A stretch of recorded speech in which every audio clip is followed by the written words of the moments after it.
Big boss season 9 నుంచి ఒక మంచి అప్డేట్ అయితే తీసుకొస్తాను. అది ఏంటంటే ఓటింగ్ పోల్ వివరాల గురించి ఈ వీడియో ఉంటుంది. ఈ వీడియో ఎవరో స్కిప్ చేయొద్దు, లైక్ చేసి కామెంట్ చేసేయండి. లెంతీ కూడా ఉండదు. విషయం ఏంటంటే బిగ్ బాస్ సీజన్ 9లో నామినేషన్లో ఉన్నారు కదా, 6 మెంబర్స్ అయితే ఉన్నారు. ఎవరెవరు? హరిత హరీష్ గారు, శ్రీజ గారు, దివ్య గారు, ఫ్లోరా గారు, రీతు గారు అండ్ ఒక పర్సన్ ఎవరో సమ్ పర్సన్స్ 6 మెంబర్స్ అయితే ఉన్నారు.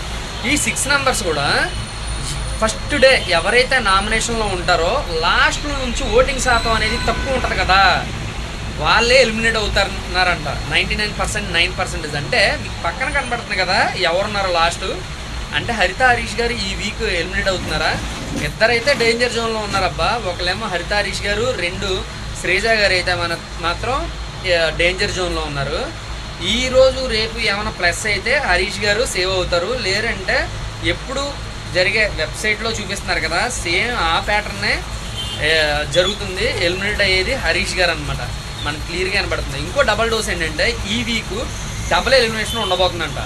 దసరా కదా, అలాగే డబల్ డోస్ కదా. బిగ్ బాస్ అంటే డబల్ డోస్ కదా, అదే జరుగుతుంది అనుకుంటున్నా తెలుసు. మరి చూద్దాం.